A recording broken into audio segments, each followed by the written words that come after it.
He called the lobby because I asked him, I said, when we got down there, I said, where are we? He said, this was the lobby. And I said, you got to be kidding me. It was total ruins. Total ruins. Now, keep in mind, when I came in there, the lobby had nice escalators. It was a huge lobby. And for me to see what I saw, it was unbelievable. And the firefighter that took us down kept saying, do not look down. And I kept saying why. I said, do not look down. And we were stepping over people. And you know you can feel when you're stepping over people. This building would fall into its own footprint at 5:20 in the afternoon at nearly free-fall speed. Almost 7 years later, there has still been no official reason given, but some have given the false impression that damage caused by the collapse of the Twin Towers brought 7 down. Despite the fact that no other surrounding buildings acted in this manner.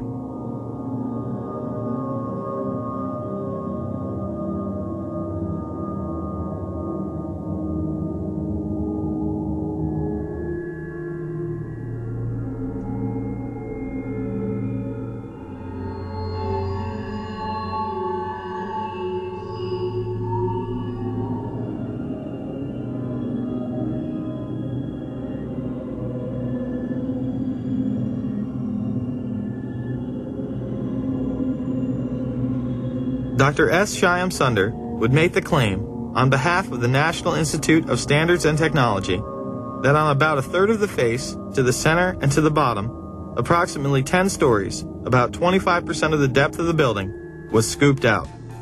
Here is the south face of World Trade Center 7. Does it look like 1/4 of the building is gone?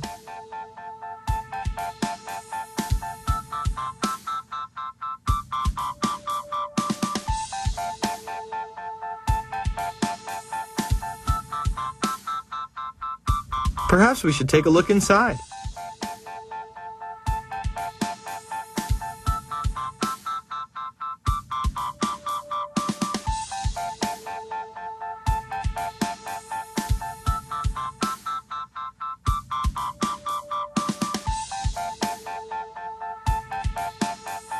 It appears it is not scooped out after all.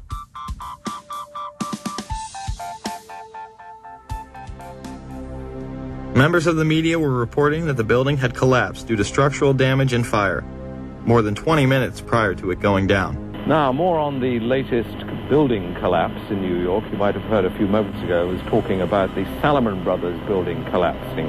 And indeed it has. Apparently that's only a few hundred yards away from where the World Trade Center towers were.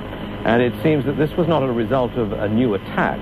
It was because the building had been weakened during this morning's attacks. We'll probably find out more now about that from our correspondent, Jane Stanley. Jane, what more can you tell us about the Salomon Brothers building and its collapse? The building can clearly be seen in the background as Jane Stanley reports its demise. Jane, I think many of us, when we heard the news, perhaps on the radio earlier today, were... the feed would be cut before the building collapsed. And just couldn't comprehend it. I mean, it almost sounded too far-fetched. I was wondering what it felt like for you being in Manhattan. Well, unfortunately, I think we've lost the line with Jane Stanley. They called me down. I think it was part of the 9/11 Commission. They asked me the same questions that you guys are asking me. And at that point, they said, okay, thank you. And they sent me on my way. And yeah, you told them pretty much everything you just told us. Yes. You were in the building, got rocked by an explosion. Yes. All that. Yes. And you know that they didn't mention Building 7 once in the commission report. I told them that's where I was. It was very, to tell you, it was very scary because they looked like very important people. Yeah. They were questioning me about certain things. And, I don't know if they liked the answers I gave. I could care less.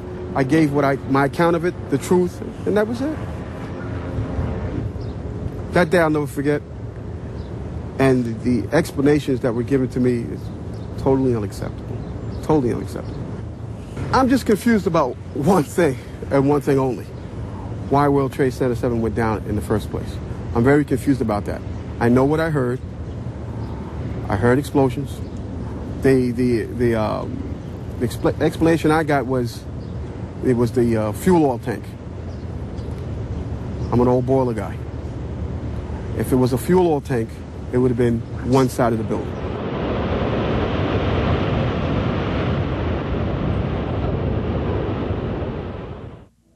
And there it is, folks. That is the third skyscraper chapter from Fabled Enemies. You can get Fabled Enemies and my latest film, Invisible Empire, together, as well as Loose Change Final Cut for only $34.95 over at Infowars.com right now. And the person you were hearing there throughout it was Barry Jennings, who is no longer with us. He went on television that day, along with the city's corporation council on 2 separate networks. We just played it for you, showing you they were talking about those explosions on the 8th floor on that very day. That very day, Michael Hess refused to accept my phone calls, my emails, my faxes to his office, and give us the interview. Barry Jennings was good enough to do so, and unfortunately, he is no longer with us. On the other side of the next break, we're going to continue to take your calls. 888-201-2244. I want to get your take on this latest Building 7 news, as well as all the other economic news that we have gone over. And we're also going to go over some of the propaganda out there still promoting the H1N1 shots. After all this time, H1N1, we're still promoting it. Back after this is the Infowarrior with Jason Bermas, Infowars.com, PrisonPlanet.tv.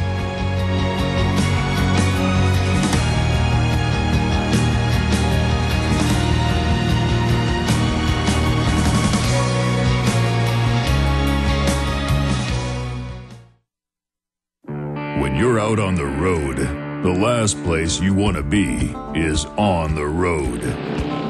But if the unfortunate happens, you'll be glad you were wearing diamond gussets. There's a place down in Tennessee where they make blue diamond gusset jeans.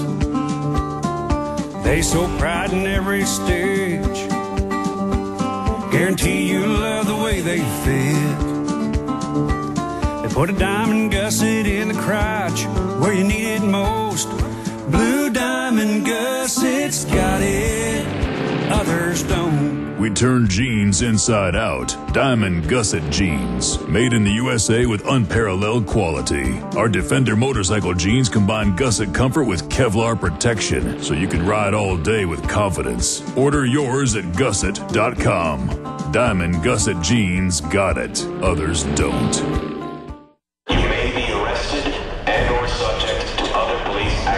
Tyranny is here. The grim future foretold in 1984 has become reality. It really says that the state is God. The United States is now recognized globally as one of the most oppressive police states on Earth.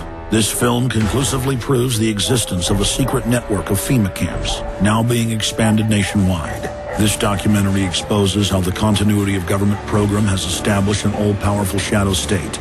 Police State 4 chronicles the sickening depths to which our republic has fallen. Prepare to enter the secretive world of emergency dictatorship. Body scanners, sound cannons, citizen spies, stage terror, and cameras on every street corner. It's only the beginning of the New World Order's hellish plan. The police state isn't coming. It's here. Secure your copy today at Infowars.com or see it online in the highest quality at PrisonPlanet.tv.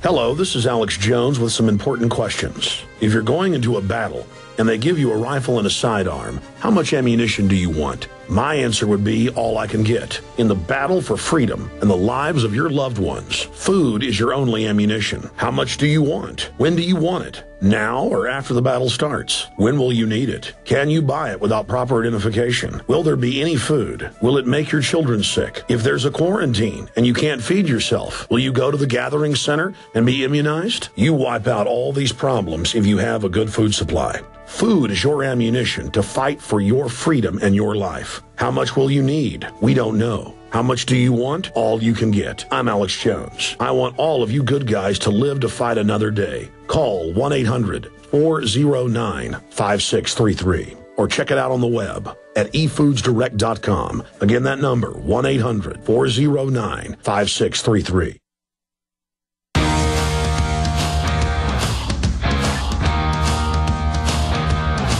Now thank God for the media for saving the day, putting it all into perspective in a responsible way. All right, folks, we are back at the Infowarrior with Jason Bermas. We are live over at Infowars.com and, of course, PrisonPlanet.tv, only $5.95 a month for a membership, and you get all of my films and all of Alex Jones's films, as well as the daily radio show broadcast and this once-a-week broadcast, the Infowarrior, with myself. All right, let's go to Dennis in New York. Dennis, you're on the line. Yes, sir. Hello, Jason. Yes. Yeah, I'm from your neck of the woods. Oh, excellent. I'm down in Binghamton. Oh, cool. And I go places with the Infowarriors T-shirts and hats, and I hear nothing. I'm probably one of the few people that listen from this city. Really? You know that Binghamton's only about 45 minutes away from where I am. It's on the border of Pennsylvania there, and I find a lot of awakened people, at least in my neck of the woods in Oneonta. Maybe it's because there are a couple colleges there, and there is kind of this underground loose change phenomenon, and even Infowars phenomenon. I'll go into some of the bar stalls, and Infowars.com will be scrawled on the bathrooms. But, you know, if nobody's saying anything to you,